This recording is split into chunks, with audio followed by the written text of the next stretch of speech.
Hello everyone, Chris here and welcome back. Today I would like to show you guys how to replace water pump on 2016 Audi Q3. This is the same process for any Audi with TFSI engine, A4, A5, Q5, but today I'm going to work on Q3. So first thing, we have to lift the car, make sure the car is secured if you're working in your garage, and then we're going to remove the lower engine cover.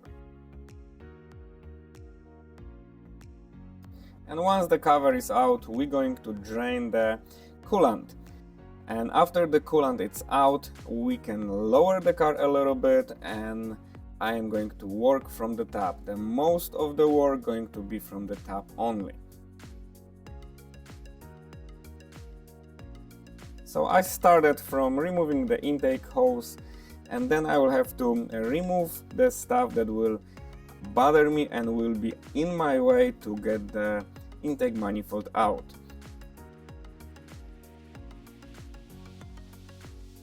There is a lot of little hoses that you don't have to disconnect, just move them on the side a little bit to just gain some room, and then I am going to start off disconnecting the connectors, but please make sure that you mark the connectors or you remember where they're going. That's gonna be faster and easier just to put this back together. Now I am going to remove those two bolts to put those two plastic hoses on the side. They are connected to the intake manifold, so we need to remove them to get more access. Now I am going to disconnect that turbo hose from the throttle body. There is a clamp on the top, and there are two brackets connected from this hose to the engine block. So we need to remove the bolts from the engine block.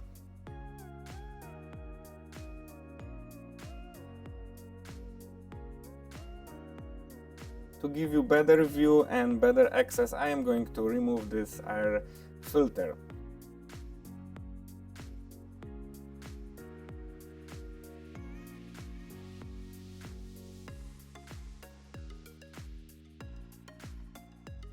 Now we have a better view for this bracket.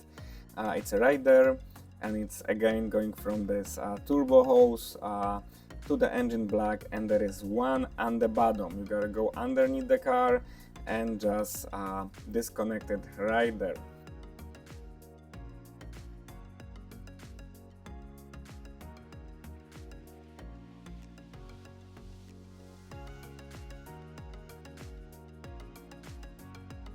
And now I have the clamp loose and the two bolts from the brackets are out. I can just pull the hose down and I can leave it there for now.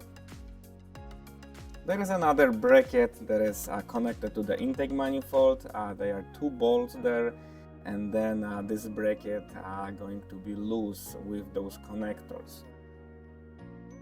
I moved that turbo hose to the right, so I get better access to the throttle body that I have to remove. Throttle body got 4 bolts. The front ones you can see, but the rear ones you basically have to feel with your finger, get the extension and just remove the bolts. The reason why I'm removing throttle body from the intake manifold, because there is a bracket behind the throttle body that is connected from the engine block to the intake manifold. Of course, don't lose the gaskets or replace them. And here's the view of the bracket that I mentioned before. There is a bolt right here, and there is a metal bracket going to the engine block, and you need to remove this bolt also and just remove the bracket completely out. On my personal cars I never put them back there, and on my customer cars I always install them back there. I've never had any issue by not installing the bracket, and there is always easier and better to remove the intake manifold if you need to. There is a sensor that you guys just need to slide out of this bracket, and you can put this on the side.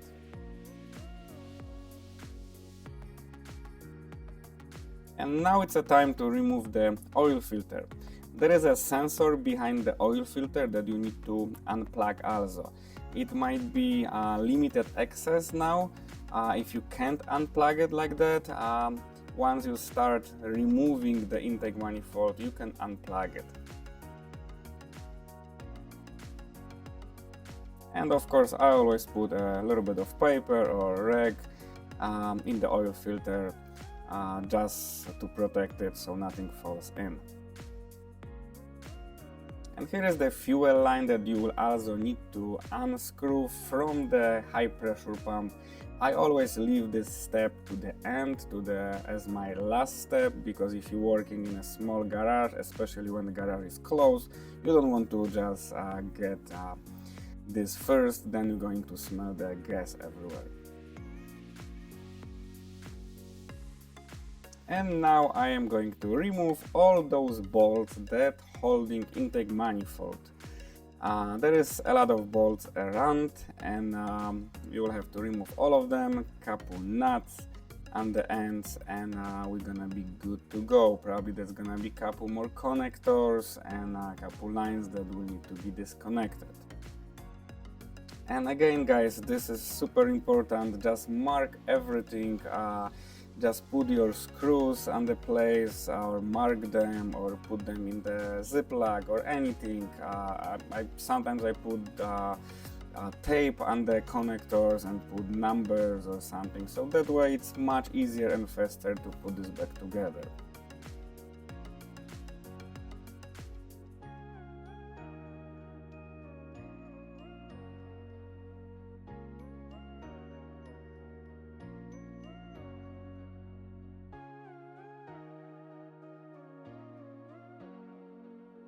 So I got all bolts out. As you can see, the intake manifold is moving already. I need to disconnect the fuel line, and then you will have to wiggle the intake manifold left to right. They usually stuck on the injectors, so just be careful. Don't make like huge movements, but just a little bit left to right to just pull it out.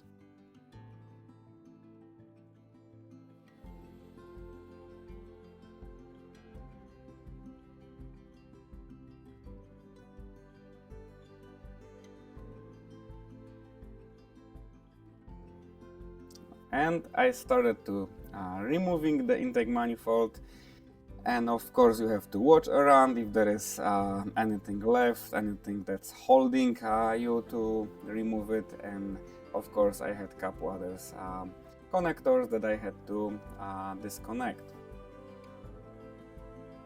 And there is one more sensor behind the intake manifold that will not allow you to just remove it yet.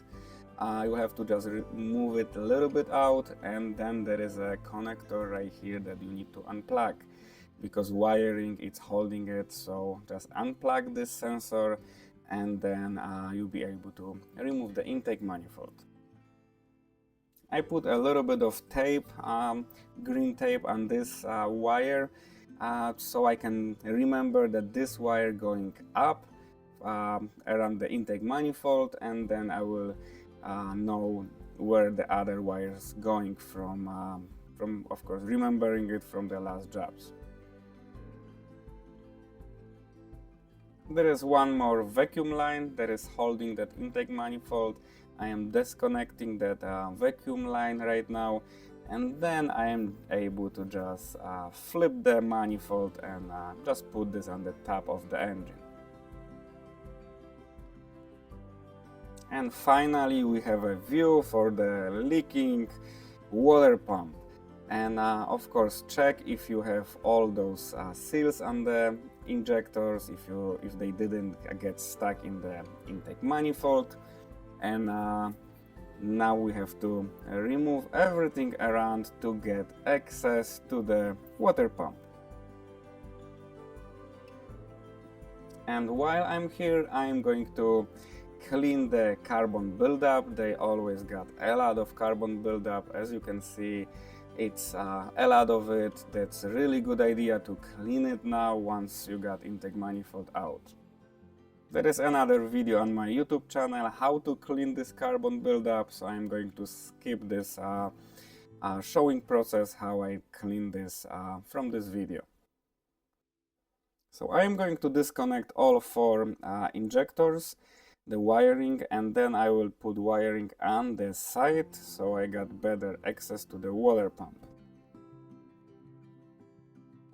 And here we have to disconnect that sensor from the water pump, and again I am going to put the piece of tape and put the number so that way I know how to put this back together.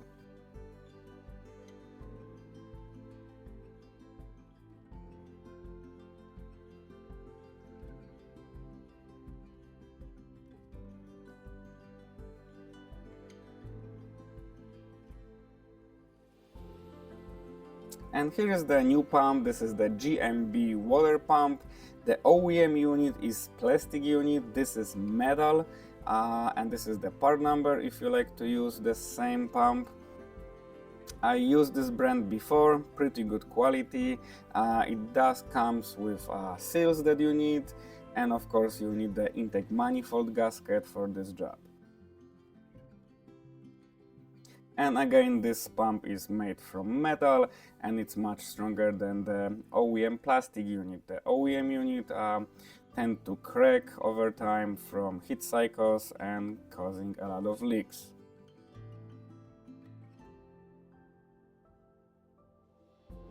So going back to our pump, our disassembling, I need to remove this hose right there. There is a bolt and there is another bolt right here that's holding this whole plastic pipe.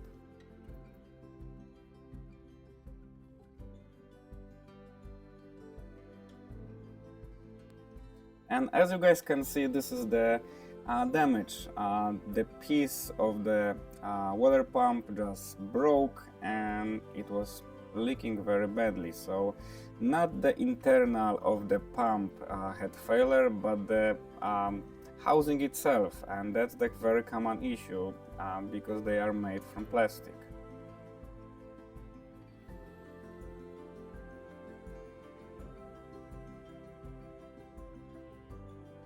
And now I am going to remove this plastic cover. This is the cover for the belt. They are 2 bolts, one on the top right there and one on the bottom. And once you remove those 2 bolts, you can just slide this plastic out and then you're going to have a view of the belt.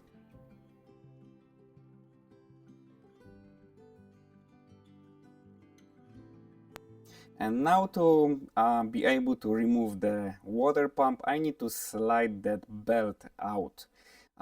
You can replace this belt if you like to. I am not going to replace it. There is another process to do it. But I've seen those belts last over 200,000 miles in still perfect condition. So I am going to keep this one.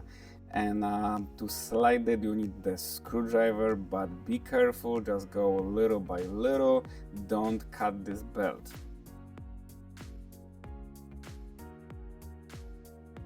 And they are 2 water hoses, they are connected to the water pump that we need to remove. They have a little metal clip on the end right there, so you just need to slide that clip and remove those 2 hoses.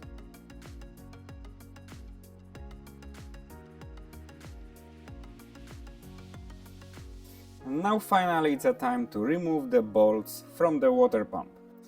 Make sure everything around it's on the side so you got access, and then I am going to remove all the bolts.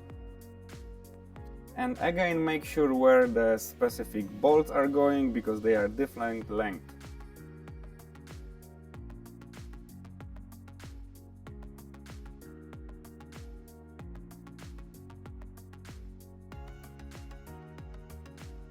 And finally, once all the bolts are out, I can just pull the water pump and just remove it.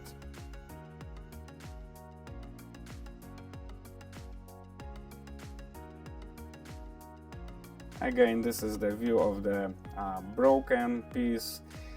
That's why the pump is it was leaking very bad, and the car had to be towed to me. It couldn't be driven because it was leaking very badly. It was losing coolant right away.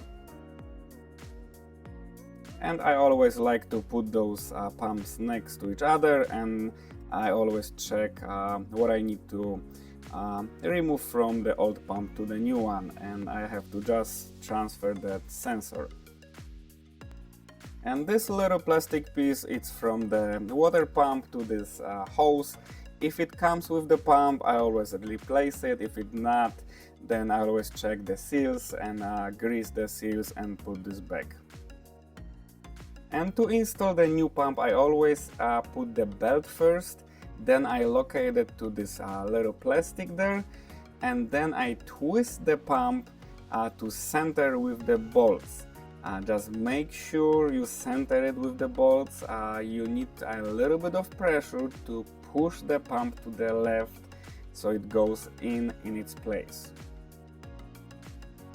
And once the pump is in, I put the bolts back, and then I'm going to replace the seals that's going to this hose. They do come in the kit, so it's always a good idea to replace them once you're there, because they tend to leak over time. And if you guys went this far, then congratulations, this is not an easy job. And then we have to put this back together, of course work slow and make sure everything is back where it's supposed to be. Remember to put back every single bolt and double, triple check everything. Of course, put the connectors back, like this one right here, because that's gonna be very limited access if you're going to install the intake manifold.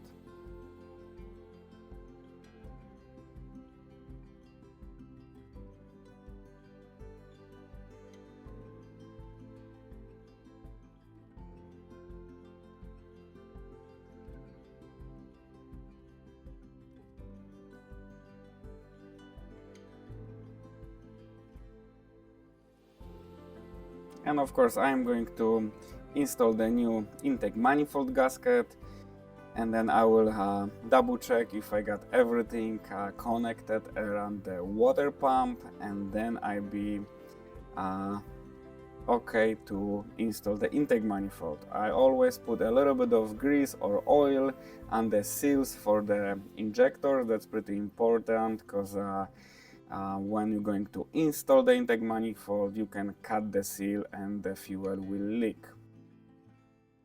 And again, the reverse process, the left connector for the sensor first, then the bottom one, and the vacuum lines, and of course everything that I disassembled before I have to put back together.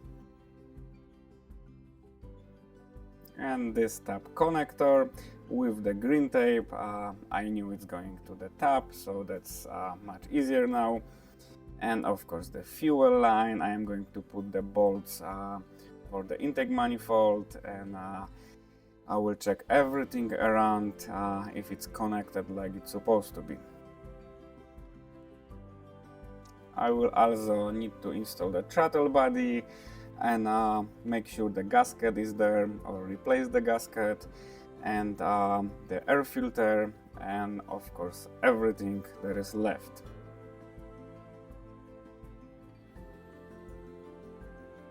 And now I will connect the wiring for the sensors and the throttle body, and I will check everything around if there is nothing left.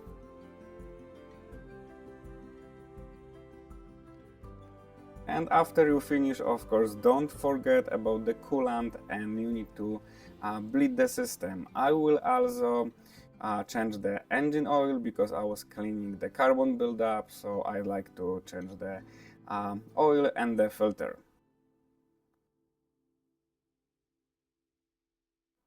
And that's pretty much it, guys, for today. I hope I was able to help somebody to save some money. Again, this is not a small job, but it can be done in any garage. So good luck, guys. If you have any questions, comment below. And if you like the video, please like it. Thank you so much and see you in the next video.